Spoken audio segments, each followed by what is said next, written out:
Welcome back to a very special Fluid Fan podcast. This is our 50th episode. So super psyched to bring this to you. Big landmark for Sports Innovation Lab. You know me, I'm your host, Angela Ruggiero. We've had a blast doing the Fluid Fan podcast, bringing our research and insights to the sports industry so that you can understand the fluid fan. You can understand how technology is actually changing fans' behavior and really back into what are the right solutions that we should be doing, investing in, building in, partnering in, supporting. So every day we think about how to understand the fluid fan and help our clients make better experiences, breakthrough fan experiences through tech. So we've done that the last 4 years, collecting data and really defining what innovation means for the sports industry. And we've been providing our groundbreaking data-driven research through advisory services, custom data dashboards, and our invite-only leadership board. So that's what we do on a daily basis to help the industry. Hopefully this podcast has been helpful to you. Even if you're not a client, we'd love you to be. Feel free to ping us, sportsilab.com, and tell us what you need. The industry is definitely evolving. COVID has accelerated that. There's more of a need to understand the fluid fan, to understand how technology has changed everything. And we're doing a lot. So today I'm joined by an incredible guest, someone who has been driving technology and innovation at one of the biggest leagues in the world. The NFL. You need to know Natara Holloway. She is the VP of Business Operations and Strategy for the football operations group at the NFL. She's been there at the NFL since 2004, so has an amazing background. It's going to walk you through what she's done at the NFL, but she's currently overseeing football technology and innovation, administration, and really the football pipeline development for the NFL. A super interesting job. We get to work with her. It's one of our clients and love the work that they're doing for the sideline, really how they're envisioning supporting the athletes and the officials. So you'll hear from Natara directly how to balance tradition within the NFL, which is super important in any big league, any big brand, while also ensuring innovation and technology improve the game on and off the field. So we'll dive into how she's balancing the two things. She's certainly been a massive part of the process of tracking the coaching pipeline and the development of coaches holistically, as well as the data behind analyzing combine workouts for players. And really we'll dive into quite a bit around stats and data, and she loves numbers. So can't wait for her to share her perspectives on that. So let's jump right in with my interview with Natara Holloway, the VP of Business Ops and Strategy for the Football Ops Group at the NFL. Welcome back to the Fluid Fan podcast. I'm crazy excited for this conversation. As you've just heard, we have Natara Holloway, the VP of Business Operations and Strategy for the football operations portion of the NFL. Natara, welcome to the podcast.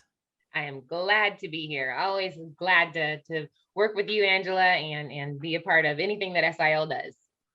All right. Well, we're excited. I'm excited. You're legendary. You've been at the NFL since 2004, key in so many different decisions, so many different innovative, practices within the NFL. Before we dive into what you're doing there, because obviously it's a big piece, give us a little bit about your backstory. You're a CPA, internal auditor, fraud examiner. I mean, you got this crazy, eclectic, amazing background that you're bringing. Obviously, you have a brain basically that it's being positioned in a lot of ways. And most people we have on the show don't have that kind of background. So I think it'll all make sense as we get into what you're doing at the NFL. But walk us through how your background and then how obviously you ended up working at the NFL. Sure. So Natara, as you mentioned, just a little Natara from Texas. I have an accounting background.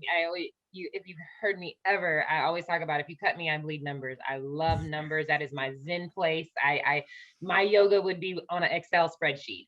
And so weird, yes, you called it Bless you. eclectic. Everybody else calls it weird.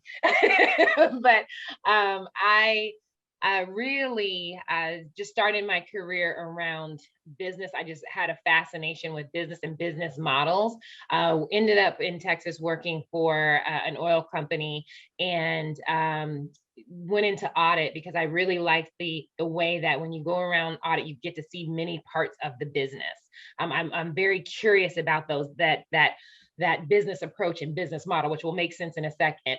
And so audit gave me that. And then it was around the time of Enron, to date myself, when I was in audit. And so what became the sexy part of accounting was fraud. Everyone wanted to be a fraud awareness expert. And so did I. It was the new in thing that if you could catch the bad guys. And so it was the closest I would get to my other dream of working for like the FBI or the CIA. Was I was going to be an auditor with me and my calculator were going to solve all world problems. And so and so started in the audit. I mean, I moved over into the audit process at this oil company, and an individual who I had audited ended up moving over to the NFL, and he asked me to come and help me along with someone else to come and help to build the audit practice at the NFL. It was around the time when the NFL was making a lot of money.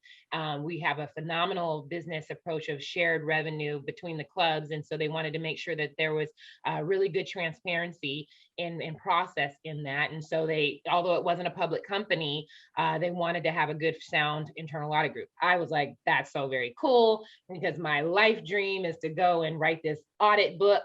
Don't laugh at me now. And I was like, I haven't heard that one yet on this podcast.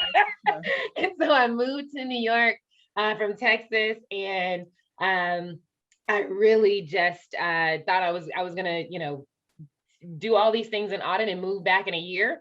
I was only going to be in New York for a year, and 17 years later, I am still at the NFL, completely out of audit, completely out of the accounting realm. But that never leaves you. So if you heard at the beginning, I really like business approach, business model. So as I started doing that at the league in their internal audit group, I started working on the department audit. I went into corporate development, which was looking for new revenue opportunities for the league and many of their business units. Then I went over to do strategy and in retail. Then I did brand and marketing and strategy for retail and consumer products. Then I did strategy for youth football. And then now I do strategy for football operations, which is the game, the officials, the players, and that sort of thing. And what the thread that weaves is just really looking at business models and trying to do improvement. I call myself a strategist now. So I strategize with our different units and how they can improve, how they can get through their business plan and accomplish their objectives over the year. So that's kind of the thread that weaves my career together. Makes sense. Numbers are the language of business. You understand both. They're interrelated, and obviously it's great that you've been able to take that skill set and your brain to various aspects. Tell me more about what you're doing then today for the NFL. You mentioned, and just for our listeners, you're part of the football ops group where you're focusing on all aspects of the game that happen on the field and really oversee, again, football technology and innovation, administration, and the football pipeline development. So walk us through again in your role today. What are you primarily thinking about, responsible for? Absolutely. So it's a couple of different areas that I'm responsible for. And you mentioned the pipeline development, which has gotten the most press right now, is we're looking at how we develop that pipeline for the next GM and head coach. So we do all of the development, we do all of the sort of tracking and analysis behind how a coach gets from a starting QC coach to all the way up to the head coach level, or someone goes from player personnel all the way to a GM. And so our group really is trying to track that, as well as making sure that the individuals that are on those pipeline tracks are developed. And then secondly, from an innovation perspective, is how do we make sure we're balancing the tradition and innovation within the game, but also trying to solve challenges that are within those lines of play, on either whether it's pace of play, whether it's officiating, whether it's how we're tracking the use of the NGS data for player movements and things of that nature. Like, how do we look at new camera angles? All of those kinds of things are around the innovation in partnership with our CTO, who is on the pure technology side, just trying to make sure that we're improving the game, and so that our fans can enjoy this phenomenal game in the future, what we call the future of football. And then the third group that I have is the analytics group. It's a group of individuals who are just dissecting every part of our game, from every stop to every play to every call, to where every call is, so that we can see any trends or things that we need to potentially modify, whether it's through recommendations to the competition committee through rule changes, or whether it's through recommendations on hiring, like we did this year from a coaching perspective. All right, so it sounds like you get that last point. You get a lot of numbers coming at you, a lot of analytics coming at you, probably in your sweet spot. That is very much so in my sweet spot. I love it. And to me, it's around using the data to inform decisions. And obviously, there's a lot of human element in football, which I love as well, because it's a significant balance that you don't have in many other business units. It's around, you have the information, but football and sports are so much gut feel and intuition and experience. Partnering the two of those together, it's a beautiful thing to watch. Yeah, and I always liken it to, because we're obviously, as you know, data centric. All recommendations the market come off of market research, not just gut. Those combined, I feel, so powerful. In it's like your GPS system. You want the data to tell you where to go. Sometimes it's wrong. It's like, there's no bridge over there. Like, you got it wrong, buddy. But how good does it feel when you're looking at the GPS and it tells you to go one way? You're like, I've been here before. I kind of know that that red line only means a stoplight. So if I go this way, I'll get there faster. It's so good to put the two together. Totally. But when I'm lost, I'm like, thank you very much. Or when you go your normal way and there's this big traffic jam that you couldn't have gotten there without the GPS telling you that there was traffic jam. I live in Boston. Put the two together. I live in Boston. I use it all the time. I have a bad sense of direction. You touched on something I'm curious about. I've spent 8 years on the IOC. We are all about tradition. You have a similar, history with the NFL, where, yes, tradition is what makes you you. Tradition is what your fans, you've got these generational fans, but then you're leaning into technology and showing the game in a new way, or helping the athletes in a new way. Again, touch on how you tether the line between that tradition and really what's around the corner, what these fluid fans are asking for, versus, again, what's always been done. Well, I think it's a very fine line, and it's a very delicate balance, because you have a lot of traditionalists in the sport, as well as in the fan base. A lot of fans don't want you to change that. When I used to be on the retail side, as an example, we were not in charge of, but a part of the conversation around changing uniforms. There was a particular club who is extremely traditional. One of the original clubs who they wanted to change the uniform by a tweak. And the fans went ballistic. and just that alone will tell you how difficult it is when you start talking about, okay, well, we want to get rid of the chain gang, and we want to, use lasers on the field, or we want to, get rid of, this or that on the sideline, and do some new technology. Because if you can't change, like, just a boom, not to hint to anyone, so let me not say that. If you can't tweak just the way, the look of a logo, or a tinge of the color, just imagine how much it takes to actually change something that's in the game. And so there's a lot of conversation, a lot of committee work, a lot of research that has to go into those kinds of things. And I think for our group, the biggest thing that I challenge, and just got off a phone call with our team a minute ago, and it was around, we've got to make sure we always focus on the why. Why are we changing? We cannot change things just to change, because the game is healthy. The game is fantastic, but as our leadership says all the time, we want this to be an excellent game in the future, not just today. So we can't get complacent. All the way from commissioner on down, he always talks about that. Don't get complacent. But that means we've got to put in the research, because you have a lot of fans, how you have a lot of traditionalists inside the game who don't want to see change just for change's sake. So you got to make sure you're giving that why. Yeah. I call it the corporate athlete. You want to get better, you want to be excellent. Change for change's sake, tech for tech's sake isn't what we recommend. I love it. It's the why. We always start with the fan. I'm curious then, since again, you focus on incorporating tech into the game to create, not only a better product on the field, but also, as you mentioned, a better fan experience. At a high level, would love to get your perspective on, where you've seen technology make a difference in the league, and maybe you can lean on one or two specific examples for the listeners. Yeah, I mean, not specifically, things that fans would be like, oh yes, I've seen that camera fly down the field, because that's when people think of innovation for the NFL, that's kind of what they're thinking, right?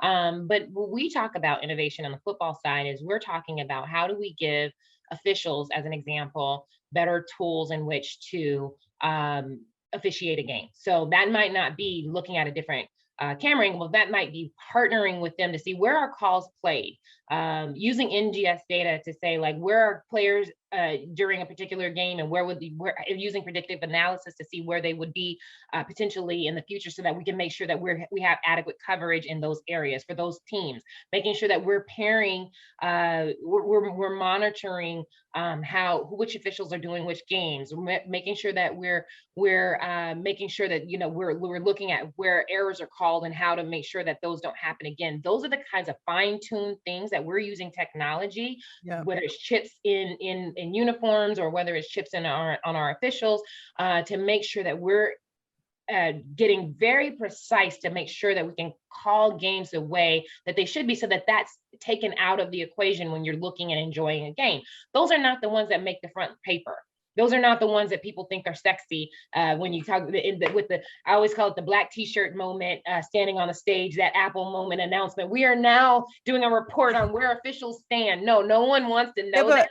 But I always say the best officials and the best leagues, you don't notice the officials, you don't notice the other. You're like focused on the game, but that takes hard work. That takes a lot of hard work and precision that technology has allowed us to get really good. Even knowing the accuracy of a potential official, in a very split second, it takes very precise data and analysis with the officiating department to get that kind of thing right. The other thing that I'm really excited about, we're not there yet, but is like looking at things that we've done for so long, like a combine as an example. So one of the things that we've been doing is analyzing the movements that you make in combine versus the movements that you make in the game, and where do those cross over. And so looking at those kinds of things, and then starting to recommend what other drills that you should do to have a better analysis of what a player's potential is in the game. Those are the kinds of things that are going to be very back of the house for a fan, but so good for the game. And that's what we do from a football perspective in innovation. I love it. Yeah, you've been talking a lot about next gen stats. I know you partnered recently with AWS to generate, stats, and that was a big partnership for the league. Maybe you can touch on again how the fan then. I hear you in helping the athletes, helping the on the field product, helping the officials. Flip it then to how these next gen stats will really increase that dynamic and data-driven fan experience that we know some of the fans, maybe not all, but some of them are certainly sports bettors, for one, are really leaning into. Yeah. Sports betting is certainly one where you can easily see where that information goes. But even for your traditional fans, when you're talking, just having a casual conversation, you're talking about your team and I'm talking about my team. If I can tell you that, and I always use my father as an example, because he is a fan of a team who has not had a lot of success. That I am for all 32, so Gotta I be don't do neutral. that. I hear you. All right. But that's the beauty of this sport, is that in any point in time, any team can be number one, and vice versa. But for his team, he is so not into the numbers and the NGS. I don't want to hear about the NGS kind of stuff. And that's all media. That's all media. But ask him if in his division, with how many times his team has gone to the postseason versus other division participants.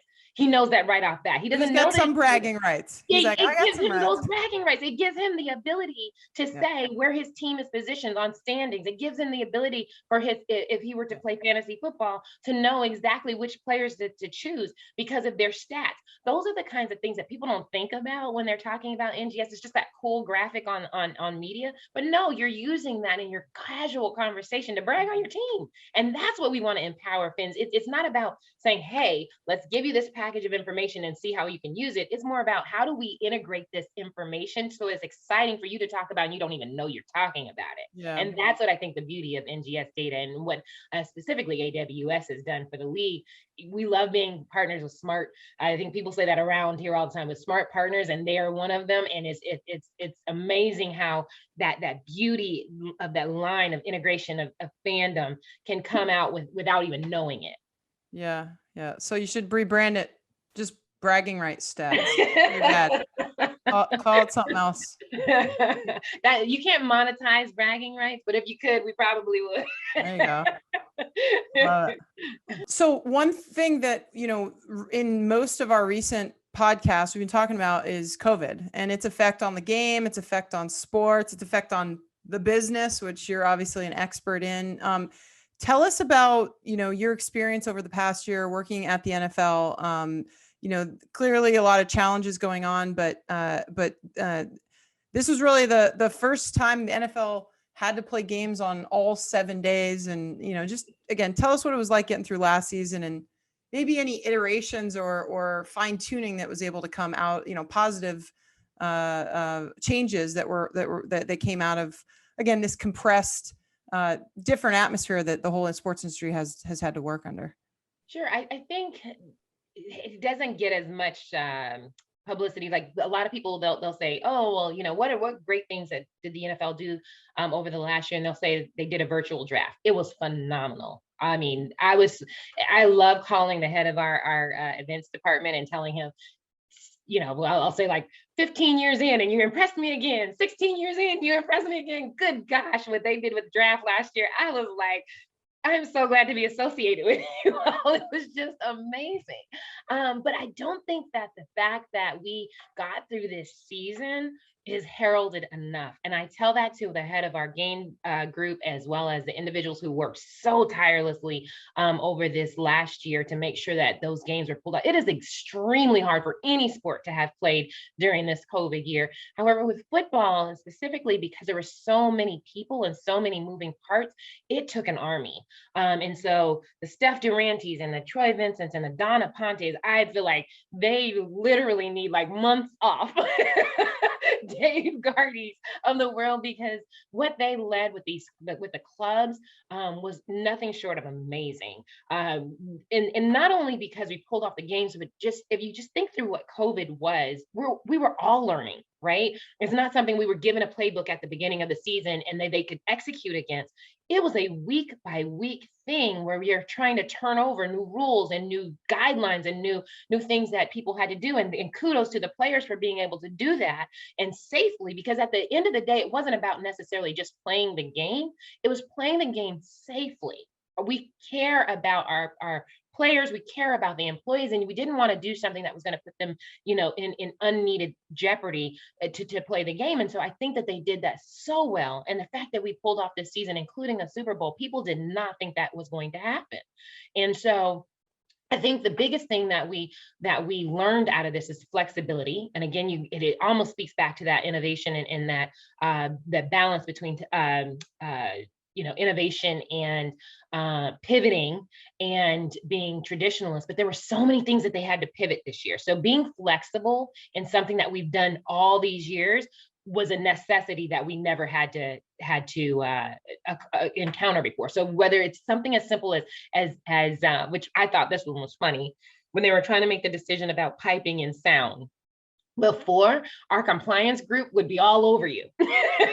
Now they're like, pipe in sound, because we need fans, we need that sound, we need that energy. And so I think just having the flexibility to say, you know, this is the way we've done it all the time, but because we're in a unique situation, we need to adapt. I think that they did that flawlessly. The other thing I think is it allowed us to look at things that we've been looking at over the years to say, you know, we've done this way. Regardless of COVID, let's take a look at whether or not we need to do that. So that's the sideline, what we call the sideline cleanup. We've often said that there were too many people on the sideline. There are people that don't necessarily need to be there. And so we took this opportunity over this last year to really analyze that. And so the group really took a look at, okay, yeah, COVID, but next year, how do we make that change? Yeah. We looked at, you know, and now, well, just on that, that's been a thing you've been working on for quite some time, the sideline of the future. You know, you partnered with Microsoft a while back to give, again, more coaches and players a look at plays. And means that, again, you've been focused on how do we make the sideline better, but you're saying COVID really said, you know, clean up everything. It gives you an opportunity. Maybe we're not just talking about bench now of the future, we're talking about sideline of the future. And so those are the kinds of things. And then even with the fan, I mean, I cannot tell you how important the fan is in those games and how much we realize that this year. And so just making sure that when fans are coming back to the games, and even when they were coming in slower numbers to the games, how are we interacting? How are we making sure that they have a good time? How are we making sure that, you know, it's a safe environment? Things that we need to carry over into, you know, the future, regardless of COVID, that engagement and making sure that you're coming and having a spectacular experience at the stadium, regardless if there's 1,500 people or if there's 50,000 people. Well, one thing right around the corner, you got a big event this week, the NFL draft in Cleveland. You are having fans in attendance, which is obviously great to see as we're slowly returning to a sense of normalcy. Tell me what we expect from that. Has that pivoted, as you say, or changed, or, you know, have you adapted? It's great you're going to have some fans, but you know, again, I'm super interested in how COVID has accelerated positive change. And so, again, curious what to expect for the draft next week. So I think the biggest thing that you'll see is that we try to return to some sense of normalcy. So what you'll see in Cleveland is there'll be people there where you didn't have that last year. Right? That's the innovation. There's going to be people there. There's going to be people. Number one. Wow. Well, what a phenomena, right? Isn't that crazy? And the funny thing is, you know, 20 years from now, people are going to be like, what in the world are they laughing at? But literally, there will be people here. But and we can appreciate that, right? But then the great thing is, and the very smart folks in our player group have realized that we actually had some really good content come out of last year with going into the prospects' homes. And so they're doing a hybrid approach. And so you'll see both. It was not an either or, it was a both. And so you're going to see a lot of enhancements to the draft where it had not been for COVID and what we had to pivot to from a last year perspective, you wouldn't see on a normal basis. And so I think you're going to see that hybrid approach. We're going to be in your homes, be in their homes, as well as be on site, because like I said, all credit to the events group, all credit to our player group. They did their thing last year. Our club business development group did their thing. That draft was nothing short of spectacular. However, there is nothing in comparison to being in person. I mean, just the energy you get from your fellow fans or your fellow enemies of other teams. You know, because what draft is that hope of the new season. You can't get that over a Zoom. It really is that being in that moment of who is my team going to pick this? Who are they going to pick, or who are they not going to pick that's going to pick me off this year? That's going to really set us apart going into this season, and that's what is so beautiful about this game. Yeah. Well, good luck. Obviously, we'll be tuning in. Your job is big. You've got all these different buckets. I'm really happy you gave our listeners a backstory of how you got here and how you've been focused on data and numbers and business models, and now helping the athletes on the field and off the field, and the fan ultimately.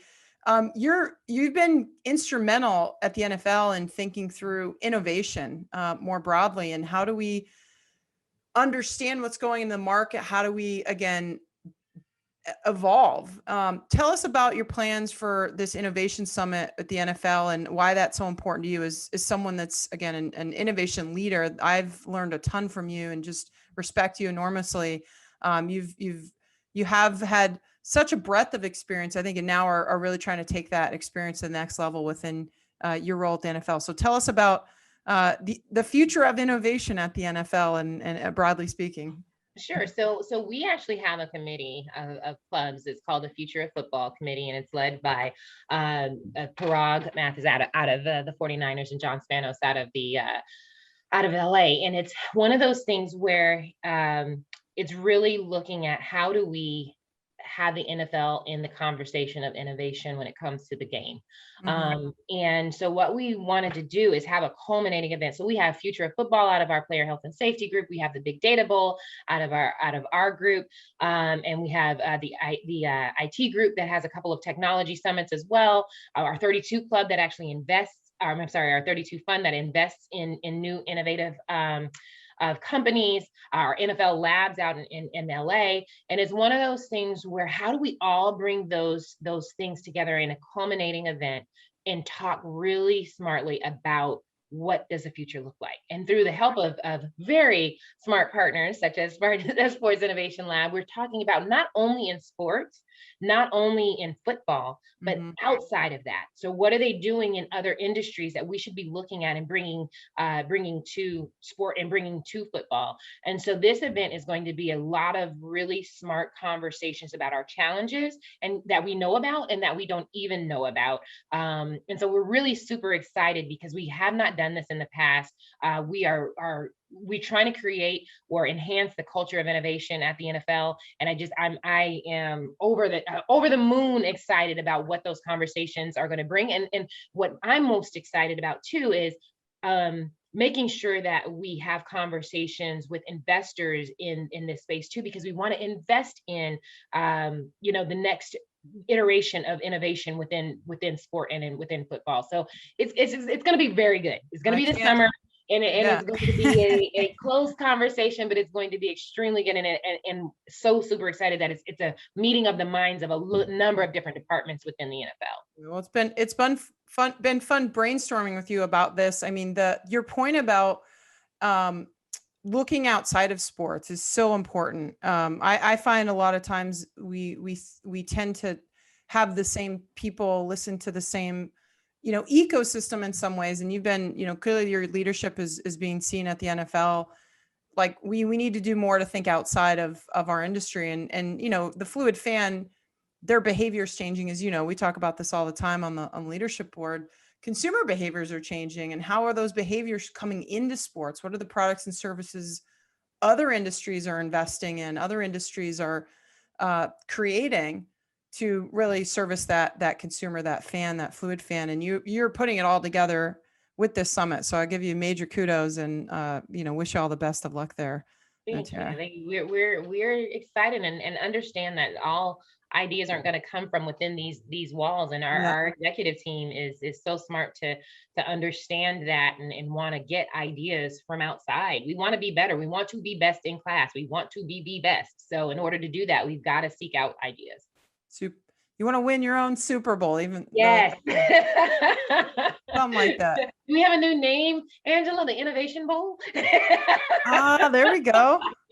I love it. As our creative department, head of our creative department, probably just cringed because he hates when I try to come up with names. All right, you heard it here. When it happens, we'll look back. I love it. All right, give me your big picture outlook. You've been at the NFL. You've been in the trenches, you've focused, in various departments of NFL, your fingers on the pulse of innovation, and you're doing a lot for the sport. Where's the future of sports headed? Obviously, it's a broad question, but anything come to mind as you think about, there's a lot of whiz bang things we talk about on this. 1 week it's VR and AR, and the next week it's betting, and then it's crypto, and there's all these amazing things happening, and we're trying to make sense of it. What's one big trend that you're really particularly interested in that again you're tracking and thinking about how to integrate or just wrap your head around in general that's coming into the sports industry? I think the one that I am intimately involved in now, and it's not new. Everybody, I think, well, in my head, everybody has seen the movie Moneyball, and they understand how data impacts the game, both on the fan side as well as on the in the game. But then that was how long ago until now, and everybody thinks this is this new thing. We got data that we're that we're looking at, but it's been around for so long. But I think we're just at the cusp of what that's going to do and how that's going to inform the game and how it's going to change the game and how it's going to change how the fan is looking at the game. And so I'm super excited about just the ways that data is going to play into how we move around stadiums, how we buy things at stadiums, how and when we play the games. I'm super excited about all the things that are going to come out of that over the next few years. I'd be lying to you if I could tell you what the future of football will look like in 10 years, because I couldn't have told you that we'd be where we are now 10 years ago. Whether it's sponsorships, whether it's the way that, like, as you guys talk about the fluid fan, those kinds of things. I'm not the smart one to be able to predict those kinds of things, but I want to make sure that we are at least positioned to be ready for those things. Yeah. So I'm hearing data. You want more data. Give me those numbers. I don't know why, Angela. I had a conversation 2 weeks ago, because I told you we work on the coaches side, and someone said to me, should we start looking at coaches that have a data background? And I was like, the traditionalists are going to get you. They're going to run you out the room when you say that. But at the same time, what they were just trying to say is you've got to have coaches who now understand that and have people on their teams where you could say a year and a half ago, some people would have laughed you out of the room. Today, they're paying attention. Totally. Well, it's, again, both on the field and off the field. Data is the future of sport. I'm with you. We talk about that a lot in this podcast and at Sports Innovation Lab, which is, we're moving from an events business to an entertainment platform. And with that entertainment platform, you got to be informed and really moving into the new era of your data business. If you get it, if you understand it, you can make smarter decisions. And, the GPS analogy, you can refute it if it doesn't make sense in that point in time, but just to be informed at the end of the day. It's how the world is working. I think about, quantified health. I mean, we all want more data on our bodies. We want more data on our cars, on our displays. We want, to have more energy efficient homes and know, how to patch things. I mean, it's just the way of the world. And, so it's super smart. I like that your answer isn't one thing. It's the theme of the future of sport.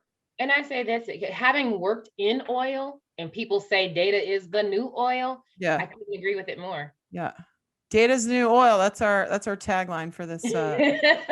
Or what was your grandfather or your father? Sorry. What did we say before? That the bragging rights. Oh, his Next one says bragging rights.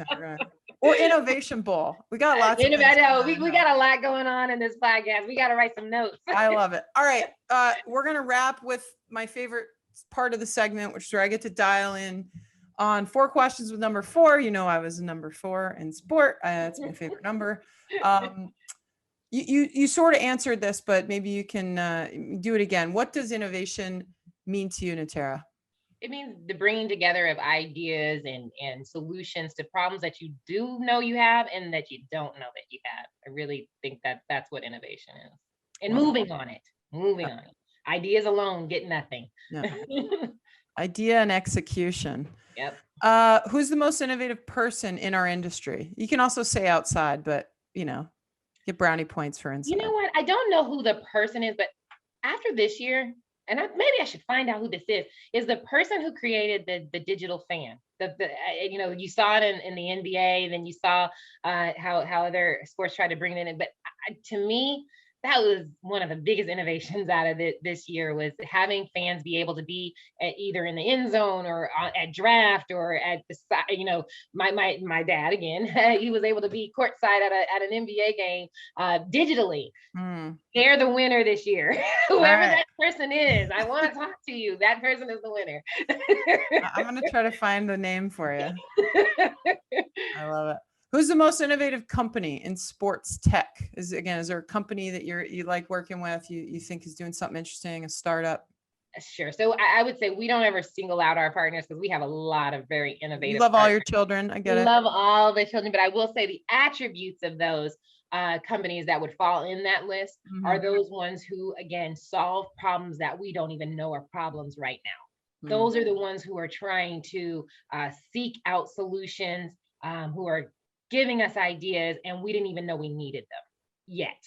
And so that's who I think those are the most innovative partners that we deal with. Don't wait for me to tell you the problem. Figure it out and bring a solution at the same time. Exactly. All right. Who's the most innovative league, team, federation outside of, obviously, that? You're clearly innovative, Natara. You guys are amazing. You are just trying to get me in trouble, huh? But again, is there another group you look towards, or you know, a team, a group that you're?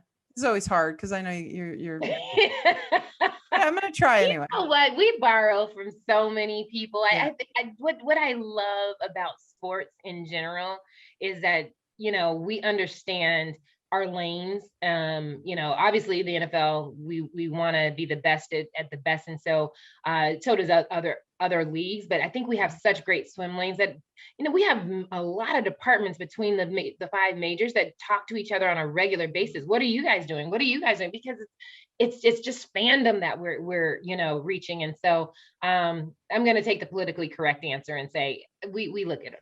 There are so many innovations. That's fair though. I mean, but again, the corporate athlete, you know, the athlete, like, I loved studying my competitors, my teammates. I was obsessed with, like, well, hey, what are you eating? Hey, what, you know, how's your training over there? What's your agent doing for you off the field? Like, I was always trying to learn from others. And but you competed with yourself though, right?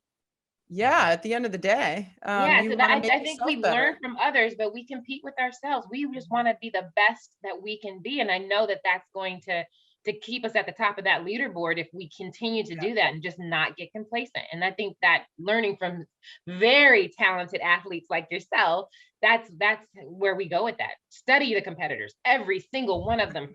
From I love curling. You could look at curling and learn something. Table tennis. I'm excited about the Olympics. That's hard, actually. That's hard.